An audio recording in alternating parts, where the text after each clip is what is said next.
Sir एक छोटा सा सवाल नितिन जी से है, 2025 तक मतलब 25 जनवरी की बात कर रहे हैं, 25 दिसंबर की बात कर रहे हैं? हम भी अपनी स्ट्रेटेजी उस तरह से बनाएंगे सर। सर 2025 अक्टूबर के बाद सर, सितंबर अक्टूबर के ऑनवर्ड्स। अक्टूबर मतलब दिवाली के आसपास से गड़बड़ एग्जैक्टली, बिल्कुल सर, सितंबर ऑनवर्ड्स। इनफैक्ट मैं स्पेसिफिक अगर बोलूं अगर तो 28 सितंबर ऑनवर्ड्स कुछ होने वाला है, कुछ बड़ी हलचल कुछ होने वाली होगी, और ये ग्लोबल लेवल पे होगी, जिसका इंपैक्ट नो डाउट इंडिया पर भी पड़ेगा। इंडिया बहुत ज्यादा इंपैक्टेड नहीं होगा, लेकिन इंडिया पर पड़ेगा। तो उस समय के लिए मैं देखता हूं कि रिस्क क्यों रखूंगा मैं, ये मेरी प्लानिंग है, स्ट्रेटेजी है। एक क्राइसिस तो ये है सर, यूएस और चाइना का जो डेट टू जीडीपी है ना, वो सर के ऊपर से जा रहा है। तो बातें चल रही है इकोनॉमिस्ट के बीच में बैकएंड में, तो वहां से एक बड़ा डिफॉल्ट एंड वो सबके बहुत कुछ चल रहा है। वो अभी तो बात करके फायदा नहीं है, पर चल रहा है जो 26-27 तक मैं भी एक्सपेक्ट कर रहा हूँ वहां पर कुछ हो। अब प्लैनेटरी मतलब जो एस्ट्रोलॉजी का आप बता सकते हो, बट डेटा वाइज लग रहा है कुछ ना कुछ उस टाइम पे होने वाला है बड़े कंट्रीज। करेक्ट, और उसका इफेक्ट इंडिया को भी पड़ेगा। तो सर अब स्टॉक में आते हैं। जब सब कोई बात नहीं कर रहा था उस टाइम पे हम बात कर रहे थे रेलवे स्टॉक की, आपको याद हो तो राइट्स खोल लीजिए सर, 270-75 में हमने बात की थी राइट्स। आज आपको 750 के करीब दिख रहा है। लास्ट 2 दिन में ये 500 से 700 रुपए छलांग लगा दिया है। तो अब हम उल्टा बात करेंगे। अब सब रेलवे की बात कर रहे हैं, हम बोल रहे हैं रेलवे से प्रॉफिट बुक कर लीजिए। एटलीस्ट 70% आप अपना पैसा निकाल लीजिए। आपने अगर 20,000 रुपए 30,000 रुपए लगाया होगा, 100 क्वांटिटी ली होगी, तो अभी अब 60,000 70,000 बने हुए हैं। तो एटलीस्ट 40,000 45,000 निकाल लीजिए, 15-20,000 रख लीजिए। जो प्रॉफिट का है या ऊपर वाला पोर्शन है वो अलग बात है। बट अब रेलवे स्टॉक मुझे सारे के सारे ओवर वैल्यूड लग रहे हैं। अब इस स्टॉक में मतलब गवर्नमेंट कंपनीज में 40-40 50-50 की पी देना मुझे समझ में कम आ रहा है। तो हो सकता है बजट के आजू बाजू बजट के बाद आपको इसमें करेक्शन आते हुए दिख सकता है। तो अभी तो इनको अच्छा ऑर्डर बुक मिला है, राइट्स को 4 बिलियन रुपीस का ऑर्डर बुक कल इन्होंने ड्रॉप किया है, उसके लिए भाग रहे हैं। बट अब प्रॉफिट बुक करना स्टार्ट करना चाहिए राइट्स जैसी कंपनी में। पहला था राइट्स, दूसरा हमने बात की थी IRFC, वो हमने 40 में बात की थी, 4 गुना हो चुका है।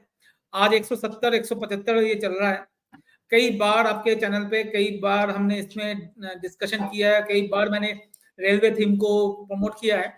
अब इसमें भी प्रॉफिट बुक कर लीजिए एंड रखना चाहते हैं तो थोड़ा बहुत 20-25% का आपका होल्डिंग रख लीजिए, बाकी 70 से 80% आपको प्रॉफिट बुक कर लेना चाहिए। सेम थिंग RVNL की हमने बात की थी, वो बात की थी 80 रुपए के करीब से, अभी चल रहा है 300 के करीब। ये भी 4 गुना हो चुका है 1 साल के अंदर। आप इंडिया न्यूज के दस्तक अच्छा खासा पैसा बनाए होंगे अगर मुझे फॉलो कर रहे हैं इंडिया न्यूज में, तो यहाँ पर भी आप प्रॉफिट बुक कर लीजिए और 80% के करीब आपका 70 से 80% प्रॉफिट निकाल लीजिए। प्रॉफिट प्लस आपका इन्वेस्टमेंट निकाल लीजिए, 20% पैसा अब इसमें होना चाहिए। अब वापिस करेक्शन आएगा 20-30-35% का, तब इसमें हम ऐड ऑन करने की सोचेंगे।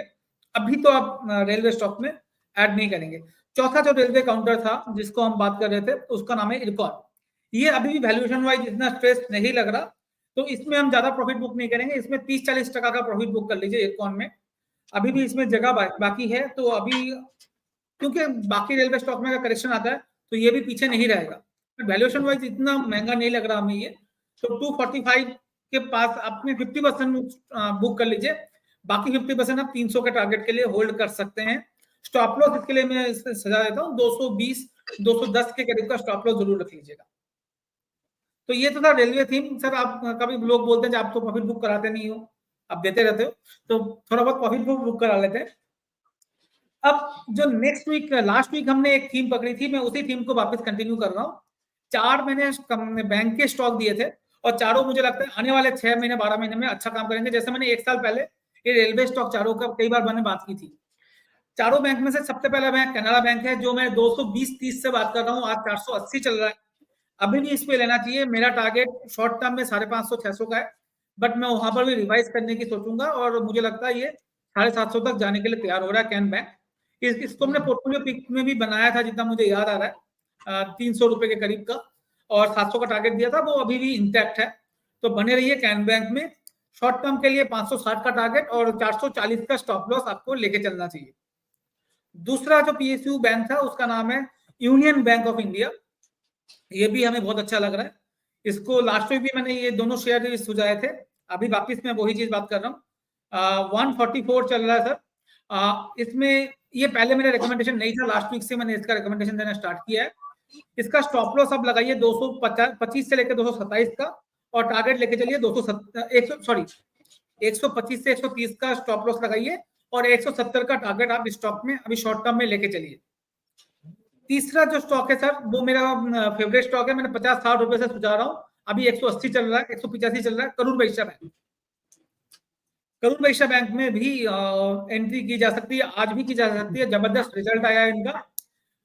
हमने 50-60-70 से कई बार बात की है स्टॉक में, 100 रुपए में बात की है, 140 में भी बात की है, अब 185-190 में बात कर रहे हैं।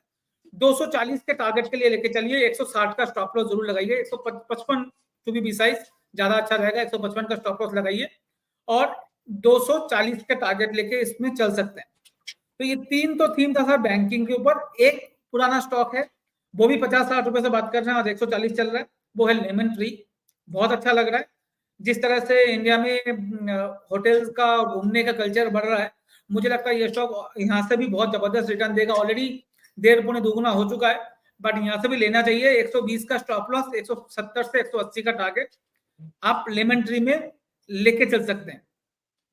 Last not the least sir, एक स्टॉक और है जो मैं लास्ट बजट में दिया था, कई बार बात की है, वो है रेलवे सेक्टर से उसके एंसिलरी में हमने बात की थी, एक्सकेलेटर जो लगाते हैं अलग अलग प्लेटफॉर्म में, आपको नवदीप याद हो, तो उसके लिए बीबीएल हमने बात की थी 2200 से 2400 के रेंज में, आज चल रहा है 4400, डबल हो चुका, हमने डबल का टारगेट दिया था बजट टू बजट का। तो ये बजट में भी मुझे ये स्टॉक अभी बहुत अच्छा लग रहा है। ओके 5000 हो गए, मैंने अभी 4800 देखा था आपसे बात करने से पहले, एंड 5000 हो चुका है। मेरे हिसाब से इसमें भी बने रहना चाहिए, 6500 का टारगेट अभी लेके चलिए। इसकी एक और मैंने एक्सीलरेटर की तो बात की थी, पर नया थीम इसमें जो आ रहा है वो आ रहा है ट्रांसमिशन बिजनेस का।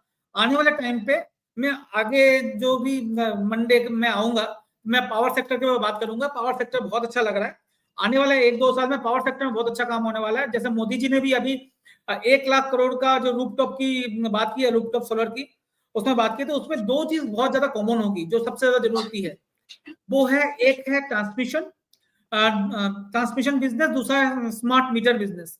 यहाँ पर सबसे ज्यादा बिजनेस आएगा। हर कोई बंदा पैनल में जा रहे हैं, जो कौन कांच बना रहा है, कौन टेक्नोलॉजी दे रहा है, बट उतना बड़ा कोई लिस्टेड कंपनी है नहीं, बट ट्रांसमिशन और मीटर बिजनेस में बहुत बड़ा काम होने वाला है, तो उसमें ध्यान रखना चाहिए। उसमें से ट्रांसमिशन बिजनेस जब बीबीएल है, भारत बिजली है, इसका 60% बिजनेस अब ट्रांसमिशन से आ रहा है।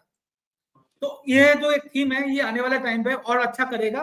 वैल्यूएशन वाइज स्ट्रेस नहीं है, अच्छा धंधा कर रही है, बिजनेस अच्छा कर रहा है। तो मेरे हिसाब से इस स्टॉक में आप बने रहोगे तो 6500 का टारगेट शॉर्ट टर्म में मिल सकता है, क्योंकि बहुत ज्यादा वॉलेटाइल रहता है ये स्टॉक, तो स्टॉप लॉस आपको 4400 के करीब पे रखना पड़ेगा। जी सर। जी, तो भारत बिजली और क्यों भारत बिजली पर नजर है, दोनों फैक्टर्स बता दिए हैं, तो दोनों ही फैक्टर्स बहुत ही इंपॉर्टेंट है फंडामेंटल्स के लिहाज से। बढ़िया है, तो ये लिस्ट हो गई लोकेश जी की और एक लिस्ट हो गई नितिन जी की। अगले सेगमेंट में चलते हैं। बहुत सारे सवाल इकट्ठा हो गए और बहुत सारे नए दर्शक, बहुत सारे पुराने दर्शक, एक बार फिर से सभी का स्वागत। एक एक करके सवाल लेंगे, लेकिन आप एक काम और करिएगा कि जब आप सवाल पूछ रहे हैं तो अपना इस वीडियो को लाइक भी जरूर कर दीजिएगा, जिससे कि हमें भी थोड़ा मोटिवेशन मिलता रहे। चलिए।